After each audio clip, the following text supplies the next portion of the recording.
Welcome to InFocus with Ejaz here. This program comes to you from the Center for Security, Strategy and Policy Research. CESPA is an autonomous policy research center housed in the University of Lahore, and it tackles issues that impact contemporary security and strategic developments. And as you know, those viewers that have watched this program earlier, this is part of that effort. So what about today? Today's episode, we'll discuss the Group of 20 summit and the question of whether, and this is leaving aside the diplomatic glitter and razzmatazz, whether the forum retains its fidelity to the goals and principles that brought it into existence. Now, G20, as many know, began as an intergovernmental forum in 1999, and it was essentially to discuss and coordinate economic policies among the world's largest economies. Now, why was there a need for such a forum? It was essentially felt after the July 97 financial contagion that started from Thailand and spread to Malaysia, the Philippines, Indonesia, Hong Kong, and South Korea. And the currencies were tumbling and foreign exchange reserves were depleting, and the slump sent shockwaves across the Asian markets.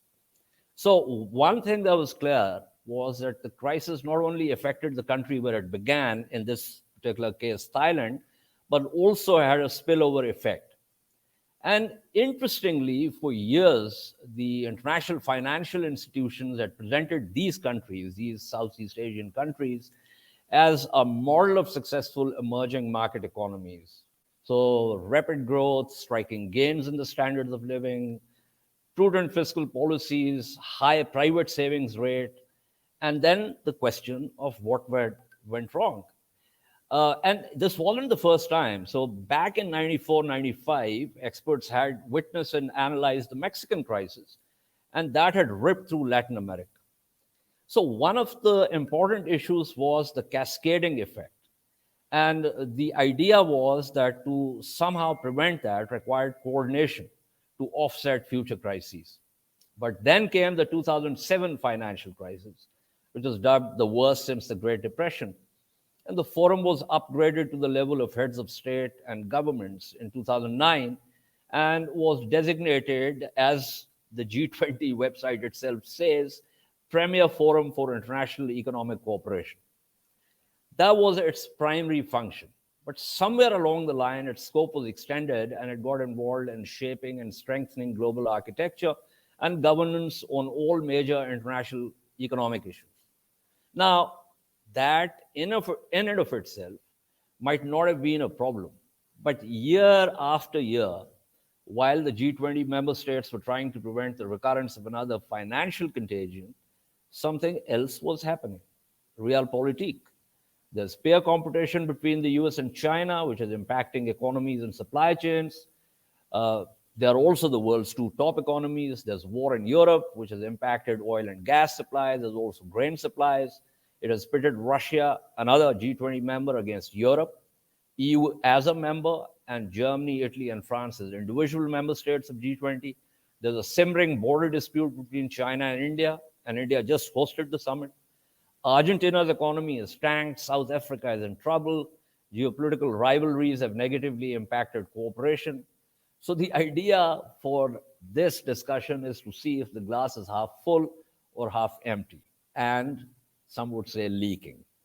So my guest for this episode is Dr. Mark Katz. Professor Katz is a professor of government and politics at George Mason University and a non-resident senior fellow at the Atlantic Council in Washington, D.C. His focus is on Russian and Eurasian studies, and he has authored several books on Russia and Russian policies in the Middle East. So thank you, Mark, for being on the program. Let me begin somewhat provocatively. So it's not exactly Hobbes's bellum omnium contra omnes, at least not so far, but it's not Locke's cooperative model either. So what's your take on this? Is the glass half full, or do you think it's half empty? And as I said, some would say leaking. Well, I think it's certainly half something. I think basically the G20, it's become a forum for discussion and I don't think that it's really a place where major decisions can be made. But I think it is important because we now have the G7, the sort of the Western economies on that's one organization, and we now have the expanded BRICS, sort of the non-West, and the G20 is sort of a forum that can in which both parties can discuss things. And I think that that's there is certainly value. It's better to be talking than not talking. That's for sure. Okay, so let me put it like this: you saying that it's important in that it allows 19 states and one bloc, i.e., EU, and now, of course, the AU also, the African Union, to get together and talk about certain things. But my question is that, of course, itself can be said to be important. But the kind of huge bureaucracy, the Sherpa track and the two other tracks and, various working groups and the rest of it, huge bureaucracies, as you know, take a life of their own. And the cost of retaining those bureaucracies somehow offsets the benefits or the central principles which bring those organizations into existence. Now, would you agree with me that to the extent of the original principles, given various reasons, not least realpolitik and machtpolitik, which have resulted in war in Europe and likely to result in some kind of conflict elsewhere also, that G20 is moved away from those original principles or objectives, if you will? I think very much. I think that that the certainly the sort of the focus on sort of economic coordination, sort of central bank coordination or Treasury Ministry coordination, that does seem to have become less important. That the G20 sort of, to the extent that it is important, that it's a forum where the heads of state talk with one another or don't talk with one another, as the case may be. Precisely, because just to have a forum or some kind of mechanism or arrangement where states can talk. Since I was at one time involved with Pugwash, I recall that Pugwash kind of diluted its original emphasis on disarmament, with reference to Russell Einstein Manifesto, and got involved with a non-proliferation, especially horizontal non-proliferation, arms control. But it also became a forum where people from the Soviet Union and the United States and its allies would come and sort of whisper into each other's ears and say things or give assurances that they could not overtly or officially do that. But Pugwash was not a huge bureaucracy. I mean, if we have to do something like that, we don't need to expend so many resources across 20 states or 19 states and now EU and AU to achieve that result. Well, I think it's a very good point. And of course, Pugwash was a non-governmental, I guess we would call Track 2 outfit, and so it could operate informally. In my view, I think that the G20, I'm not really sure how huge the bureaucracy for it is, and in any event, I don't think that that the people who are involved are looking at it sort of in terms of cost benefit, in terms of the cost of actually maintaining the G20 summit. I think it's more a question of, is it worth the time and effort of the top leaders to come together? And I think that as we saw, the Chinese leader did not attend. That maybe they're reassessing. I don't know. Now, of course, he did go, President Xi Jinping, to the BRICS summit, but he didn't attend certain key events. And one thing that I think that may be occurring, that I don't see it being discussed, is that maybe he's ill. In other words, that he went all the way to South Africa and didn't attend certain key events, and then doesn't go to the New Delhi summit. In other words, I think some have interpreted this as a snub to Prime Minister Modi, but for President Biden to attend and Xi Jinping not to attend, it seems to me that it doesn't make China look good. And I would think that there must be, unless they state that there's some kind of issue or problem that they're unhappy with, that the fact that President Xi Jinping didn't attend strikes me that maybe there's a health issue. Right. So I'm going to come to this issue of why President Xi did not attend. And of course, with that issue is the broader issue of Sino-U.S. relations at this point, not least, the emergence of what Edward Luttwak called perhaps geoeconomics. But let me, for instance, ask you, one of the areas which require universal cooperation is the climate challenge. And the G20 nations account for almost about 80% of global emissions.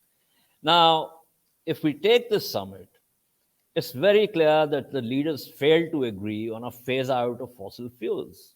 It's also very clear that President Biden, despite various commitments to climate action, has allowed a greater number of oil wells to be prospected and dug up during his presidency than during President Trump's presidency.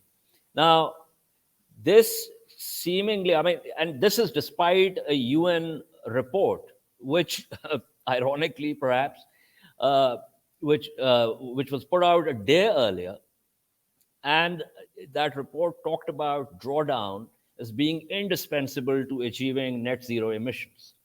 Now, so even if we leave everything aside, and if we accept that despite all the tensions, bigger states are still prepared to cooperate on climate action, I would consider this a big failure. Well, it certainly is not a success, and I think that the U.S. is obviously not alone.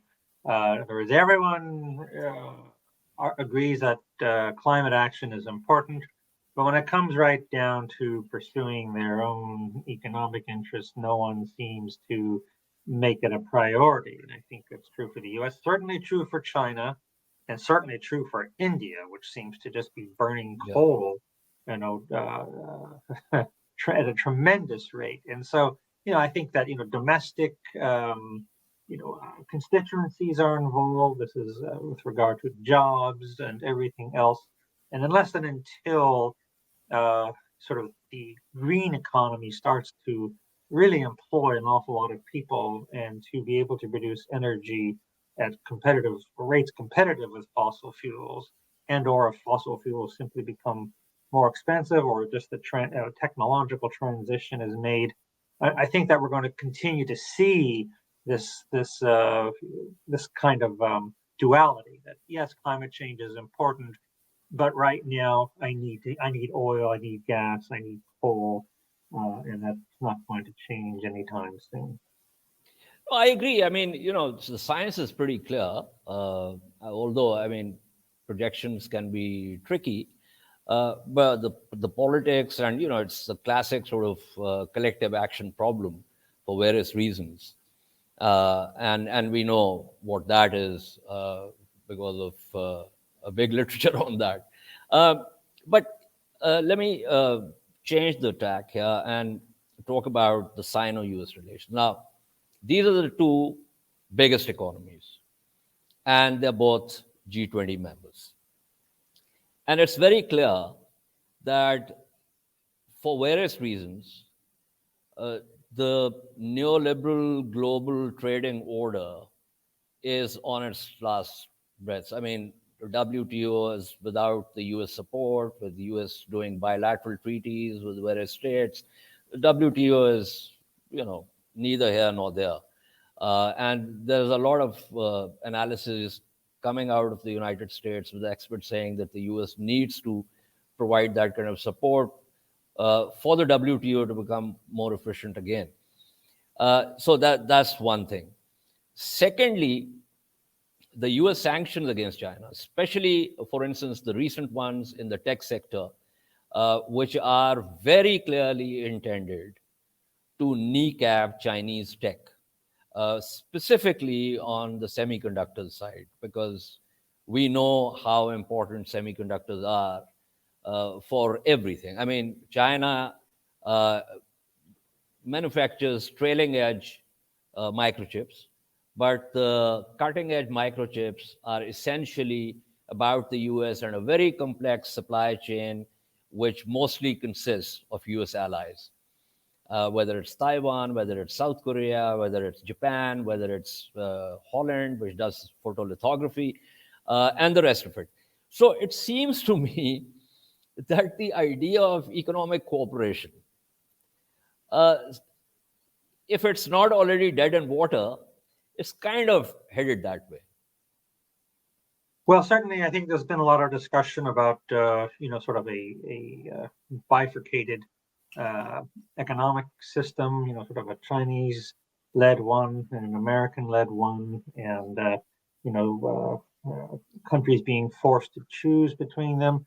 And I'm not so sure that if we force them to do so, that countries are going to make the choice that Washington wants. They might go with China.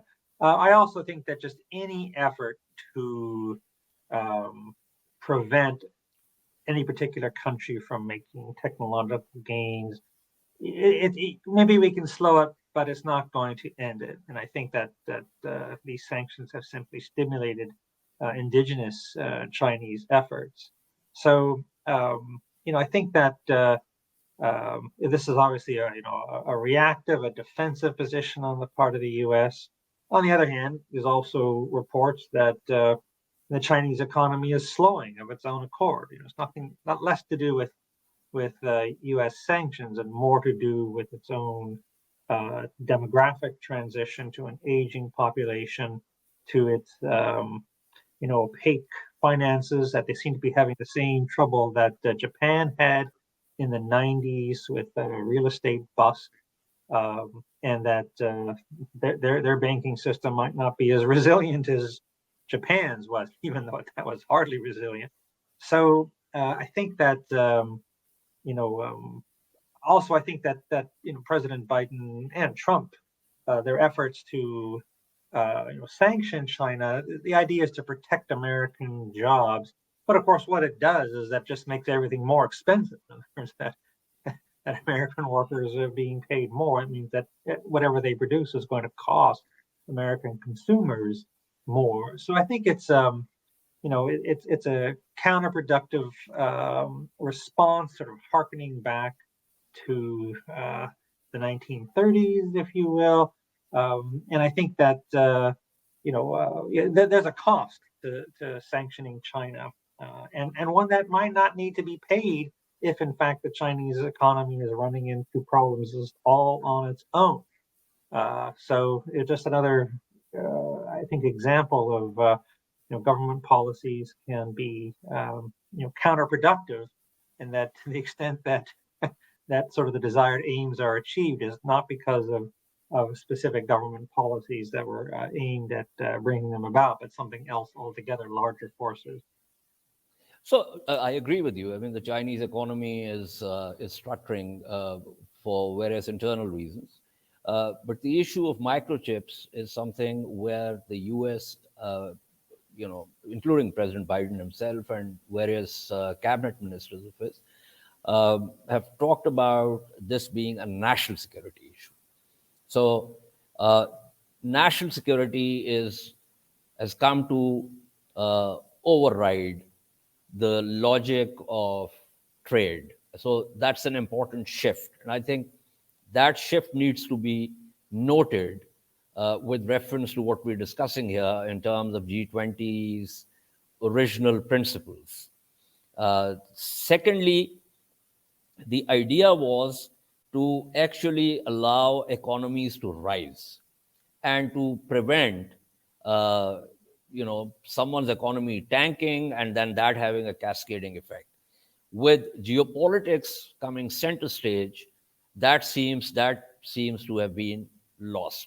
So that's, and I was talking to Chris Miller, who wrote this excellent book, The Chip War, and Chris was telling me that it's kind of the speed with which cutting edge microchips are being developed. China being 8 to 10 years behind the US, even if it tries to catch up, the US and its allies, given the current supply chain, which is highly complex, would have gone another 8 to 10 years ahead of China.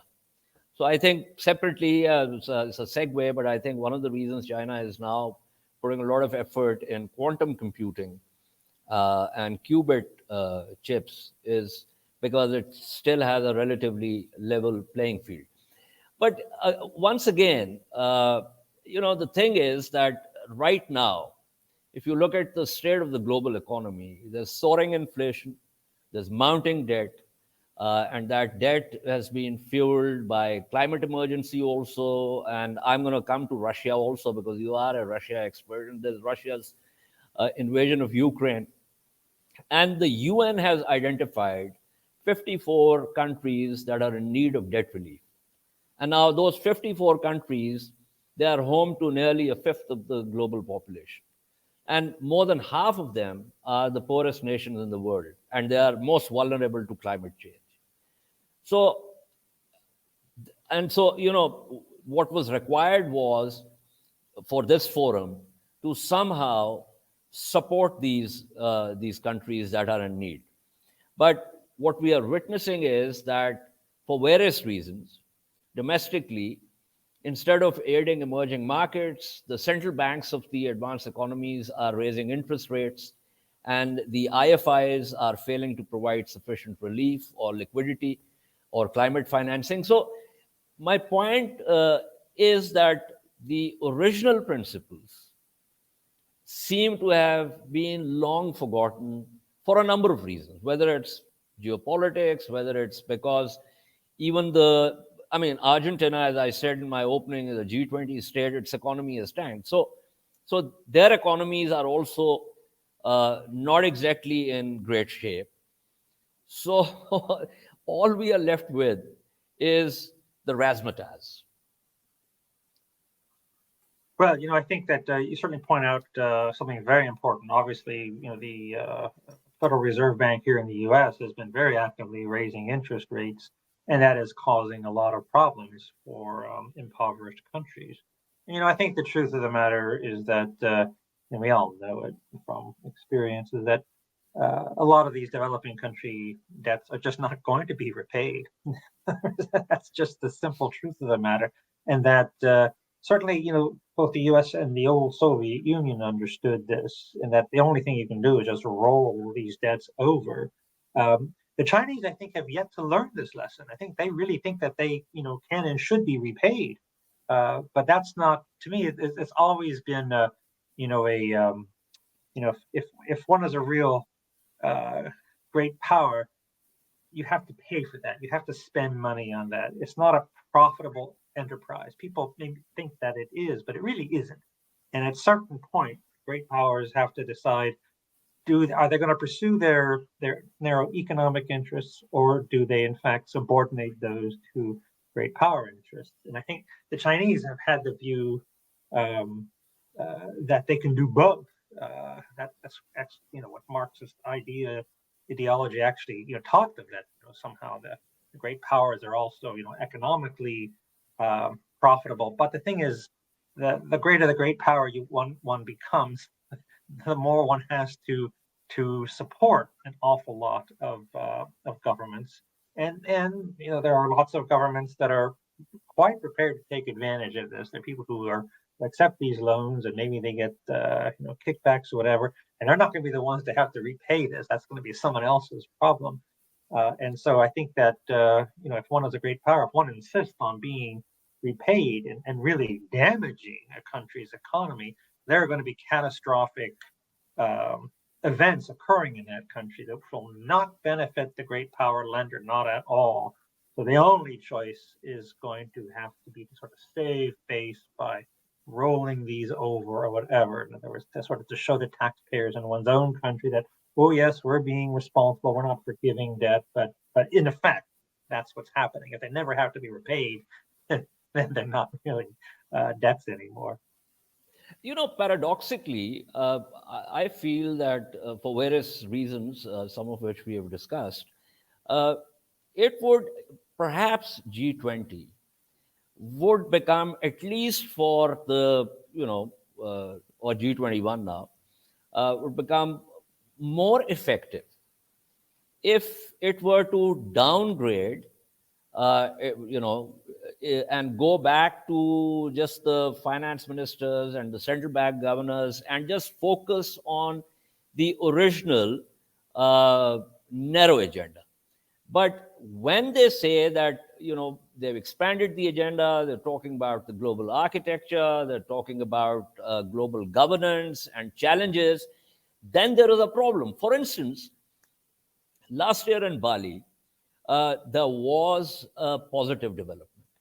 And this was the official launch of the Global Pandemic Preparedness Fund, which is essentially hosted by the World Bank. Now, this facility, which is funded by G20 members also and some other states also, is supposed to help governments and international organizations improve their readiness to tackle future pandemics, establish solid coordination mechanisms. Now, this is a great initiative. But what has happened so far is that it has been criticized for its limited scope and also the inadequacy of the funding, because last I heard, it had garnered something like 1.6 billion or perhaps $2 billion, which obviously is not enough. And then add to it climate, food, and other economic crises. There was little action in Bali, and there's been little action in Delhi. So, perhaps expanding the agenda in the way it happened has also contributed, among other things, to a lot of glitter, but less effectiveness.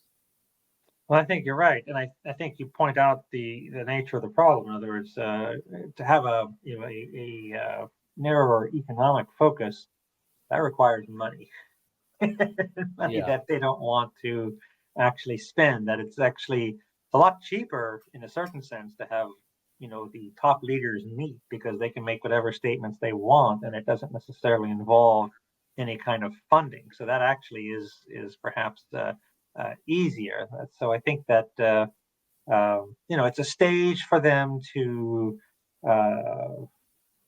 interact or make their statements. Whereas I think economic cooperation is harder, in the sense that maybe you can get finance ministers to agree on what would be good policy, but where is the money going to come from? And that, I think, is the problem. So, and therefore, is the G20 really even as an economic forum really necessary? Why isn't this being handled through the World Bank, for example, or the Chinese now initiative, which I've forgotten, which seems to have, one doesn't hear that much about it anymore, much less the BRICS Bank. That it was, I think, the main use was just announcing its existence, and then nothing seems to have much happened. So I think that in other words, and again, like the G7, the G20, why do we need these forums in which a select few get to attend and not the others? There's something inherently inegalitarian about it. We have the UN General Assembly, we have the World Bank, we have the IMF. There's already forums. So these, basically, I think that the real function is to allow forum for which leaders can meet. At first, there was supposed to be finance ministers. Well, there's a limit to what they can do. So then, of course, then the chiefs of state want to be able, that always gets attention. But what was accomplished, who knows? And obviously, Prime Minister Modi invested a huge amount in domestically portraying just how important this was, and that there were a little symbol of the G20 on textbooks and student papers. It was billboards everywhere, and for what? It made him look important. So domestically, it was a great innings for him, because I mean, he's going to go into elections next year, and interestingly, this event kind of dovetailed with the results of 7 by-elections in very important states, out of which 4 were lost. The BJP lost 4 of them to this new election alliance. Mm-hmm. So this glitter was very important for him. Also, at least to the extent of rhetoric, if not actual action, talking about sort of reconfiguration of the World Bank, the IMF, other IFIs, the UN system, and talking about the fact that this is the post-World War II security and financial architecture, which reflected the realities of post-World War II realities, and so much else has happened. I mean, ironically, in some ways, this is also what the Chinese say. I mean, the Chinese say, look, folks, we are here. I mean, so this is not Deng's idea of hide and bide your time. Xi Jinping is saying, we have arrived, and we want a share of this, and we are not going to just simply go with you because you were predominant back in 1945. It's 2023. China is the biggest manufacturer in the world. It's the second largest economy. In fact, if you go by the purchasing power parity, it's perhaps the largest economy in the world. And he's saying, look, how can I mean? So I want to do things with a Chinese stamp on it, whether it's political, cultural, historical, and that is where obviously the problem lies, and that's where the peer competition happens. But I want to take you to your area of specialization and deep interest over many years, which is, of course, Russia. And President Putin, we were kind of speculating whether President Xi did not come because he was not well, or whether it was a snub. But in the case of President Putin, we know exactly why he wasn't there. So I want to get your view on, of course, I mean, Russia aggressed against Ukraine. Nobody wants that kind of aggression. But there is another side to the story also, which is that this war did not start on 24th February 2022. It did not start in 2014 when he annexed Crimea. At the minimum, it goes back to 2008 April, when President George Bush was in Kyiv, and he talked about getting Ukraine and Georgia into NATO. Now, this was in April. August 1, hostilities break out in Abkhazia and South Ossetia.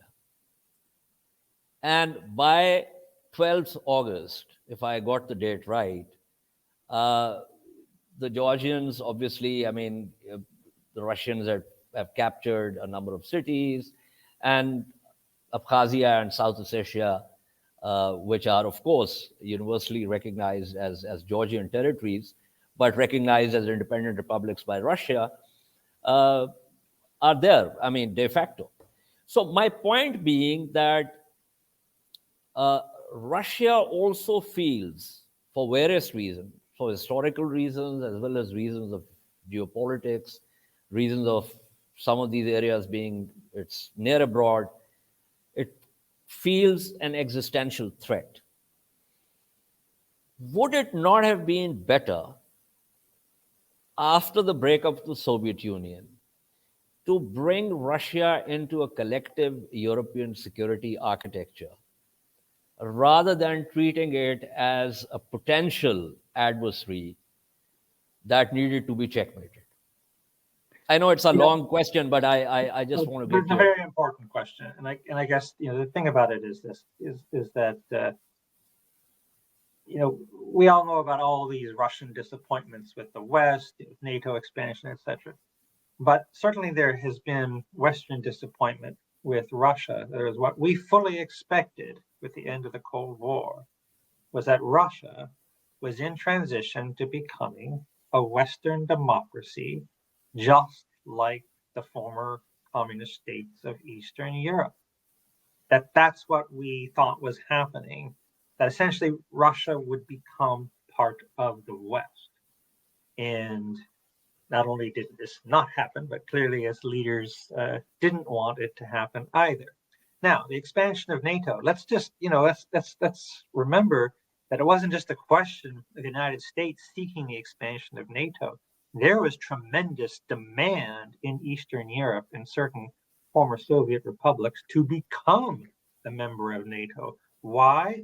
Because they had had a rather negative experience with Russia over the past few centuries, which they understood that these people were going to come back and that they didn't mean them anything good whatsoever. So there was that. In other words, that there was demand for becoming part of NATO, and also the expansion of NATO didn't just have to do with dealing with a potential Russian threat. In other words, joining NATO, like joining the European Union, were the two badges that a European country had become part of the West, was accepted into the West. And of course, the other function of NATO, the one that they don't like to talk about, but is very important, it's not just a question of protecting the member countries against an external threat, but is to make sure that there are no serious problems among the members of NATO. Now, of course, there have been problems over the years between Greece and Turkey, but that's part of the function of NATO, is to keep the peace within Europe, a very important function. And that if countries that are not NATO members, they are not as secure, that they are, in other words, it's not just to do with Russia. And then what I feel is that if the Russians really didn't want NATO to expand, they could have prevented it, in my view, by treating their neighbors reassuringly. There wasn't necessarily overwhelming demand to become part of NATO, certainly not in Ukraine or even Georgia. If the Russians had basically treated these countries respectfully, there would have been not necessarily an incentive to join. Similarly with Finland and Sweden, these countries had been neutral for decades. They would not have sought to join NATO had it not been for the Russian invasion of Ukraine. But the thing is that a government such as Vladimir Putin's can't treat other countries reassuringly, because he can't behave this way inside his own country either. In other words, that this is simply intimidation, and threats are basically their stock in trade. That's how they do everything.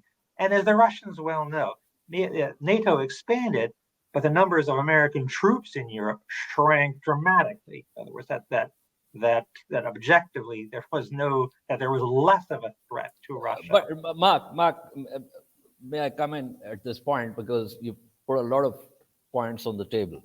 Now, firstly, the issue about Russia becoming a Western-style democracy might be accepted in and through a neoliberal approach, but certainly not a realist approach. So, I mean, the point is that Russia can be anything, but if there is peace, then so be it.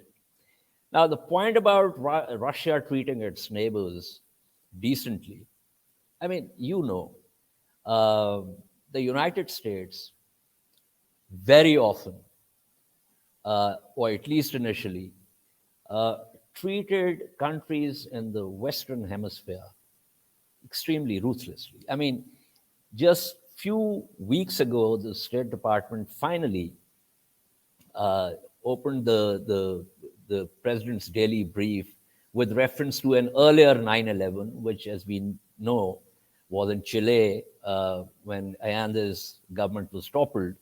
And so, I mean, there are moments when the U.S. is not exactly treated states within its own sphere decently. So,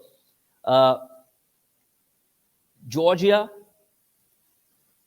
there's got to be some kind of correlation, if not a causality, that Russia decided to incite historical fault lines within Abkhazia and South Ossetia 2 months after President Bush talks about the inclusion of Georgia and Ukraine into NATO.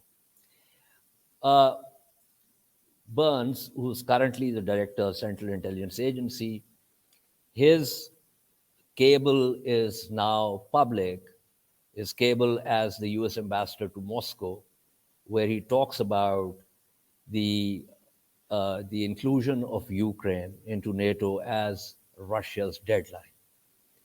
There is a letter signed by some of the heaviest heavyweights in the US, including George Kennan, including the late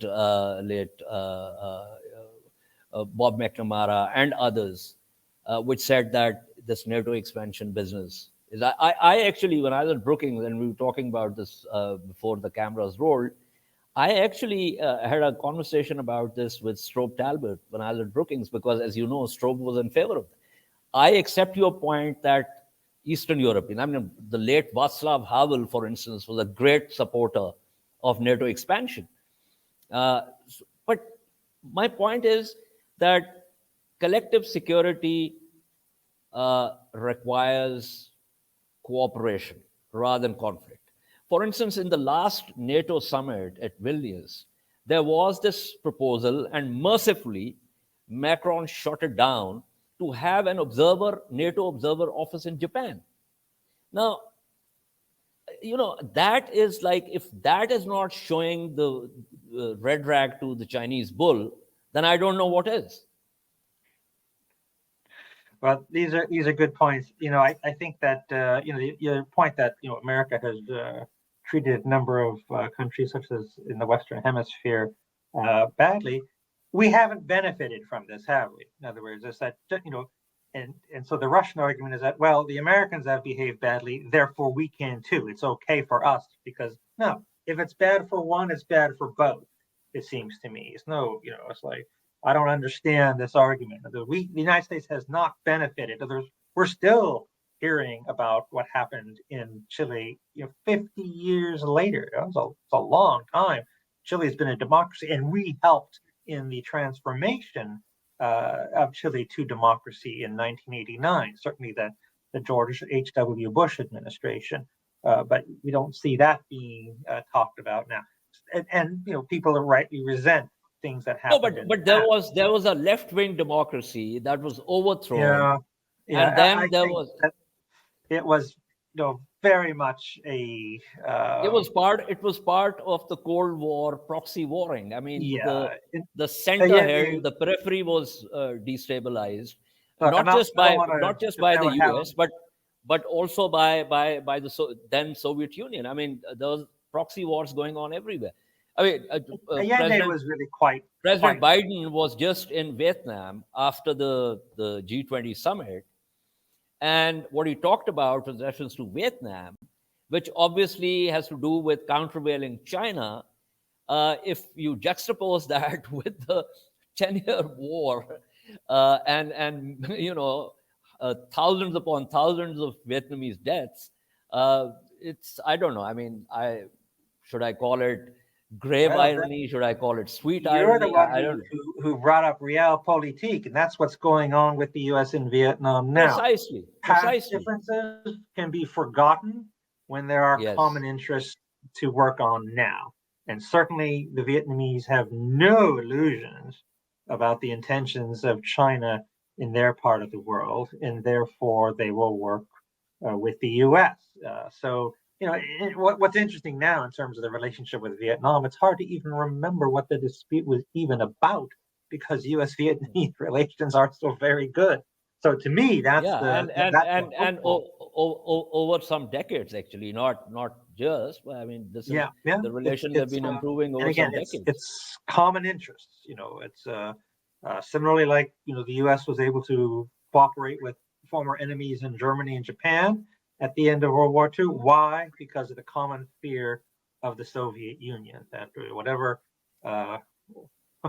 however unpleasant American occupation may have been, the alternative was quite worse. And they could see the alternative at work in East Germany. They knew they didn't want that.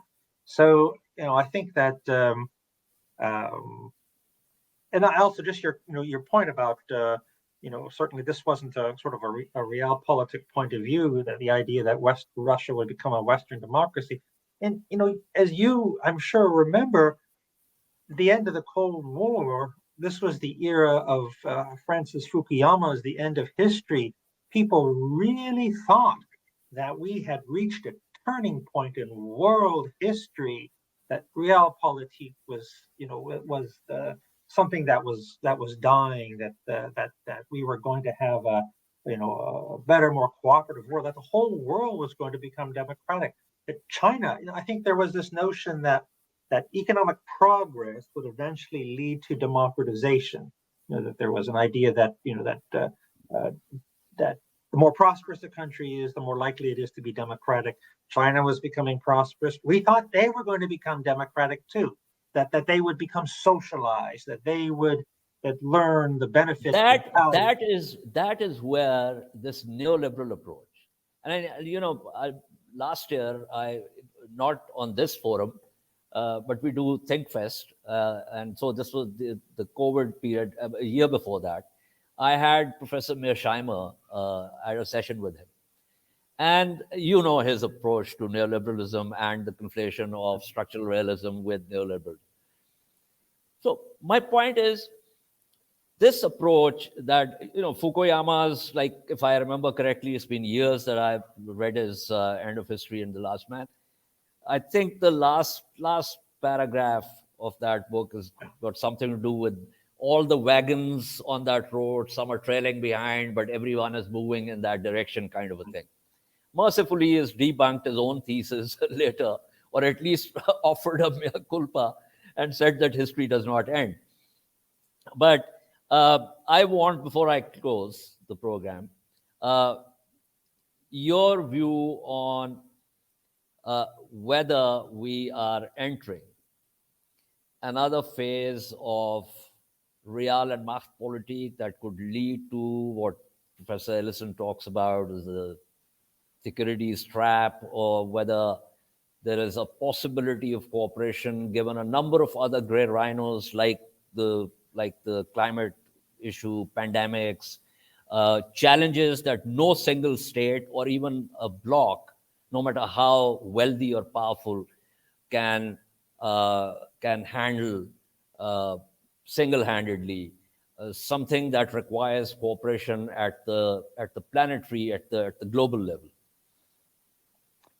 Well, I think that is possible, but I think it's going to only come about because things get much worse than they are now. In other words, that we're going to see large numbers of people suffering throughout the world, in China, in India, in the United States, and of course every other country. In other words, that governments will come to cooperate on climate change because they have to, that they cannot avoid doing so. In other words, that you can't argue that, well, yeah, we'll get to that eventually, but we need to do something that benefits us now, that hurts this idea that I have a feeling that cooperation will occur when the situation is desperate. Hopefully it won't be too late. But that, I think, is that's the only option under when it actually occurs. Well, one of the latest studies I was reading about it, it's been reported earlier today in the newspapers, of 29 experts from across the world about the 7 or 8 essential markers that determine the health of the planet itself. And according to that report, except for one marker, the rest are off the charts. So the fear is that we have we've already lost this race. But thank you so much, Professor Katz. It's been a great pleasure talking to you, and I'm so grateful for your insights. This is all from this episode. If you like the discussion, click on the subscribe button. That helps us bring you quality discussions. Until our next episode, goodbye and stay safe.